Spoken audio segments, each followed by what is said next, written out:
In this video, I'm going to show you how to add a database to your existing Python project, a web scraper in this example, using a really cool lightweight ORM. So here's the code that we're starting with. It's a pretty simple Amazon scraper. It goes out, you give it an asyn, it goes to the page, returns some information. I have a list of asyns here and we kind of open it up and we go from there. So if I run this, you'll see that we get some information back. It's coming back like this. So I've got it returning a tuple with the name, the price, and then some of the product information. Now, what I like about this bit here is that instead of going through sort of every single row of the table manually, we can just do a for loop and we can zip the header, which is the TH, and the TD, which is the cell. We can put them together, give them the right selectors, and then we can get the text from it. And what I'm doing actually is I've created a blank dictionary that we're adding in. So as we go through, we get the whole table as a dictionary. One other thing I did here was I ended up with some Unicode characters that were getting in the way. There's a few different ways you can strip these. I chose to, in this case, just encode as ASCII and then ignore any errors and then decode right away. If you know a better way of doing this, let me know in the comments. Before we carry on though, a word about the sponsor of today's video, ScrapingBee. ScrapingBee is a real-time scraping API designed to solve our two main scraping pain points, rendering pages and managing proxies. Scaling up a web scraping project is the hardest part, so why not let ScrapingBee help you out by handling your headless browsers and rotating proxies for you, giving you a simple to use and intuitive API. It's built for developers and ready to integrate into your own system, project or solution. They'll manage all of your Chrome instances you may need, handling the rendering and page loading, meaning you can seamlessly and reliably get the data your business needs, avoiding having to manage your own resource-heavy stack of browsers. You can also send custom JavaScript snippets to evaluate on the page, giving you extra flexibility and functionality. There's a large managed proxy pool that will auto-rotate, which gives you a very quick and efficient data extraction and web scraping experience for you and your dev team. There's a Python package too on pip to make your life even easier if you're a Python developer like me. If this sounds like a solution that could help you out, then I highly recommend that you check out ScrapingBee at the link in the description box below. Let's get back to it. So what we want to actually do is we want to save this information. The idea behind this is that we're going to have a list of asyns. If it doesn't exist in our database, we're going to add the product. And if it does exist in the database, we're just going to add a new entry to the price with the date. There's quite a few good small ORMs for Python. The main one that everyone uses for especially for their applications, is SQL Alchemy, and that pretty much is the best one to use. But I find for smaller cases like this, I like the way that Pony or Tortoise maybe, like just the way that it looks and how easy it is to write and interact with. So if you're looking for a small ORM to work with your data, like in this case, I'd definitely give it I'd definitely have a look. What we're going to do with this data down here is, because I'm returning a dictionary, we're actually going to store that as JSON data in the database, which means we can write a lot less model stuff. This is interesting too, because you can store JSON data in any database really. There's nothing special about it. We're going to be using SQLite, which we're going to basically be putting it into a text field, although Pony is going to allow us to use it as JSON. So that's a good other thing there about it. So it doesn't matter if you're using the ORM or not, you can still put dictionaries as JSON into text fields of database tables. There's a few really good things about this, but you have to be careful when and where you use it. The main thing that I like is the fact that you can just basically have so many less tables, so many less columns in your table, just to make it much neater. It's really good where you might have like one use columns, like as you'll see as we go forward. So let's go ahead and do from Pony, we're going to import ORM. It does suggest doing this a different way, but I don't like the import star that it shows you. Yeah, no, don't do import. Then we need to sort of sort out the database. So I'll just do database is equal to ORM.database, and this is going to let it work for us. So we're going to be using a SQLite database, but this is just like the instance for the connection. So we're going to have two models. The first one is going to be the item itself. So then we do db.entity, so it knows that this is an entity of like the table in the database. I'm going to use the asyn as the primary key. So we'll do asyn is equal to orm.primary key. You can also do auto increment, or if you just ignore the primary key entirely, it will do a standard integer primary key for you automatically.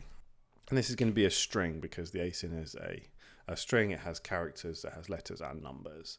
The next thing that we want is the title, which is the information we're getting. So it's title, orm.required. This is going to be a required string. The next thing is going to be like the technical info. So if we look at the product information here, we have this table of technical details. Let me zoom in a bit on that.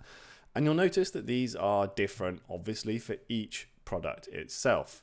If I was going to get the reviews and the bestsellers rank as well, I probably would include those as actual columns in the database rather than JSON. So you have a better way of querying that data. So you could then easily and quickly pull by bestsellers rank if you were doing that. If you start to try to query on JSON data that's stored in a text field in a database, it takes a lot longer to query that information.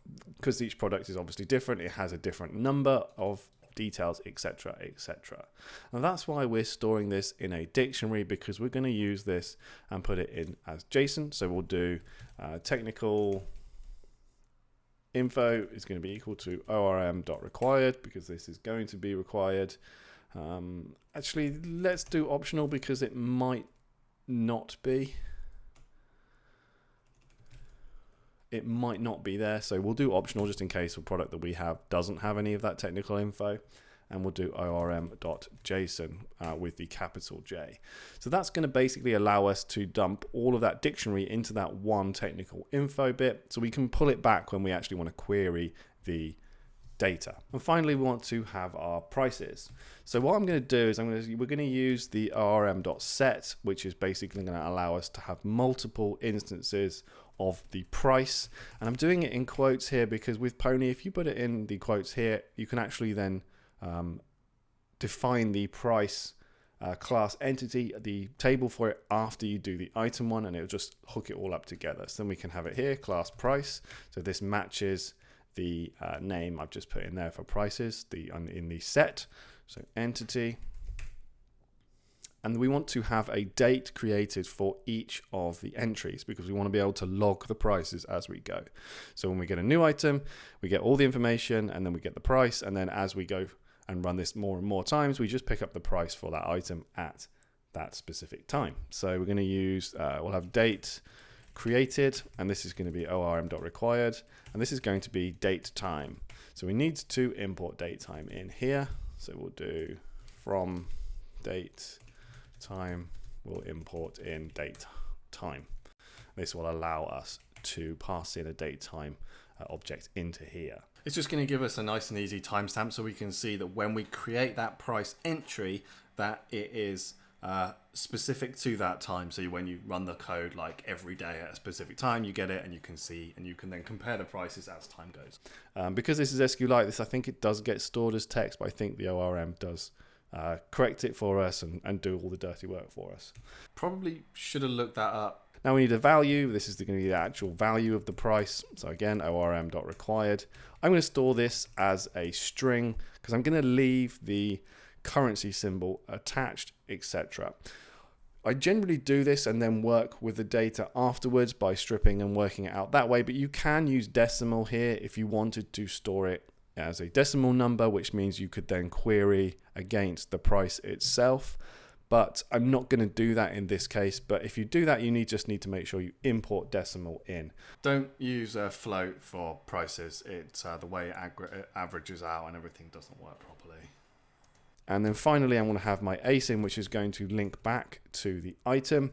So required. And this is going to be back to our item. So the asyn here is going to relate back to this item. So an item will have multiple instances of this price.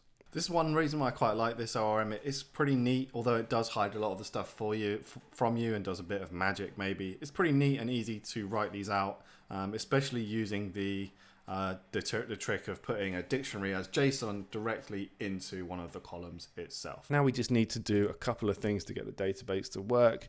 db.bind, this is very similar to like creating the engine and stuff. The engine thing is SQL Alchemy, which is what I was referencing.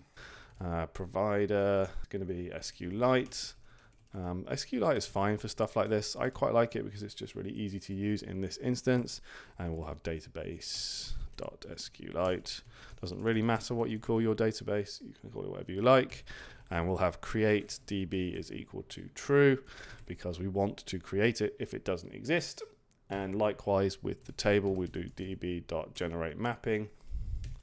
Create tables is equal to true. So this will create the tables for these objects here if they don't exist, so we can use them. You can of course split this across multiple files, but I usually go by the sort of no unnecessary abstraction technique, where I just put everything in one file until it gets to a point where I can't actually manage it properly anymore, then I split it out. The only exception to that I make is if I'm making a web application and I know how I'm going to be building it, I'll split it out to start with, just so you can build upon it and then do it like that. But for code like this, don't abstract too early. So what I'm going to do now is I'm going to save and I'm going to run it again. And I've missed some information. It's file name, not file. File name. Okay, super. Let's run now. We can see we're just going to get the same information back, but if I just cancel this, close my terminal, and if we open up the Explorer, you'll see we have this database file there now. So that's created this information. So next time it goes through, it will just go over these and it'll be all good. So now we want to talk about actually inserting into the database. So what I'm going to do is I'm going to create a couple of new functions let's do them in between here because we're going to want to use them in our main function. So at the moment in our main function, we go through the asins list, we get the information, and then we just print what comes back. Looking back on this, I'm not sure whether it might have been worth changing my pass function here to return something a bit different. We'll have a look. So we want to do an add function. So I'm going to say, let's do add data. Now, because we're going to be getting the information from the website when we want to be adding it, we need to give this the session object as well as the asin with it, so we can actually get the information. So within here, we want to move in this HTML, which is going to be equal to get HTML with the session and the asin, just like what we were doing down here. Then we want to pass that information. So I'm going to call this new product, which is equal to the pass function for the HTML. And this is exactly what this is going to do here. We're going to put this add data function in here. We can actually do this now. Add data asin like this. So to add stuff in with Pony ORM, we use the database session with orm.db session. So when we do this, once this context manager exits, it's going to commit for us, so we don't have to do the commit or anything like that. We can simply just construct what we want. So we'll say this is going to be a new item. We need to have the asin, which is going to be equal to the asin, which we're passing into this function. The title, which is going to be equal to new product. We're going to be indexing here, which is not the greatest idea, but it will work. Title was the first one, and we'll have, what did I call it? Technical data. Yeah, see, this is what I was referring to, because now we're having to index in a separate function, which will work obviously fine, but it's untidy. It's not so easy to see what we're actually doing, especially if this was to grow. I would probably use either a data class to spit this data out the pass function so we can reference it with dot notation, or even just a named tuple would work fine here too. Technical info, okay. So let's go back and we want to put our technical info in. Technical info is going to be equal to new product, and this is going to be the second index here. So this is going to create the new item for us when we just run this code. But what's going to happen is, and let me just save and I will show you. So we should get, actually let's add in, we can put in a db.orm.set SQL debug. So what that's going to do is we'll be able to see everything that's going to happen now in our database when we run this code. It's basically just going to show us the raw queries that it's executing as it goes through. So it's just really handy. You can see what's going on. So make sure we don't have any print statements going on that are going to get in the way. No, cool. Let's run it and we should get, oh, I'm missing some information here. Okay, fine. Jumped ahead of ourselves. So in our add data here, we needed to put in the session as well. Session. Actually, let's delete the database just in case I might have added some stuff to it before. Let's just remove you. There we go. Okay, so now we have everything. We have a clean database and we're going to go and add the first, all the information for all of these asins into it. So let's run. We can see the debug come back. You can see there insert into item with all that information, and you can see there's our dictionary item which is going in as JSON. You can actually query that as well, which is pretty cool. So I'm just going to let this run, and you can see the commits happening as well as we go, and then we're going to add all this information in. On a side note, those chuck it balls, they're the best ones to get for your dog. Takes my terrier ages to destroy one of those. So now we've added it. What's going to happen when we try and run this again? We're going to try and add the same items. We're going to get this ORM core transaction integrity error. Cannot be stored because it's a unique constraint against the async. We don't want to have multiple instances of the same item in our database. So what we need to do is we need to handle that error. So we're going to do try and accept, and we're going to put this all the way around our with statement. So remember, when this with context manager closes, that's when the commit happens, which is why we need to put it outside of this rather than with inside it. So the other thing you can do is actually check the database first to see if that item's already in it before you try and add it, but that does take up an extra database call. It's up to you. So we'll have accept, and it was a transaction. It was a we don't need the pony bit. Well, VS Code didn't auto do that for me. We just need the ORM bit. There we go. Then we can just print out our error because we know error item exists, and then we'll just print the error out like this. So let's save and run again, and we should now see our just print statement. There we go. Item exists, so we can't add it, but it carries on going through. Okay, super. Let's get rid of that. So now that we've handled that duplicate on the item adding, we want to add in the price. Now you'll notice that we were spitting the price of each time back out here, so there's no point in passing all the data. There's no point in getting another request just to grab the price, so we're going to use it from here. So what we'll do is we'll have our with orm.db session. Now we don't need to worry about the transaction error here because we're always going to be adding it because we want to collect the price for every time we go. We want to collect that price because it's going to have that date stamp. So we'll do price, and that's going to be date created is going to be equal to date time, which we've imported at the top, datetime.now. This will give us a nice date stamp. What other information do we have? The value, which is going to be equal to, and we've got this here from the pass function. Where is it? New product, and it was the first index with a price. And then finally the asyn, which is going to be equal to, now because we put in here it's actually an item, we can't just give it the string. So we can't just do this. We can't say give me the asyn like this. It's not going to work because this needs to be equal to a database entry, which is why we're adding the items first before we then add the prices. So to do this, we just need to say item.get because we want to query the database where the asyn is equal to the asyn that we have. And this will then link it together. So I'm going to save this, and we still have our debug on. So let's run and see if I've missed anything. The first positional argument must be, and this is because this is, I've got a double equals there, which is not correct. Right, so now we should get the prices put into our thing. We can see insert into price for each of the items and the date stamp that we've got there. You can see the date and time come through.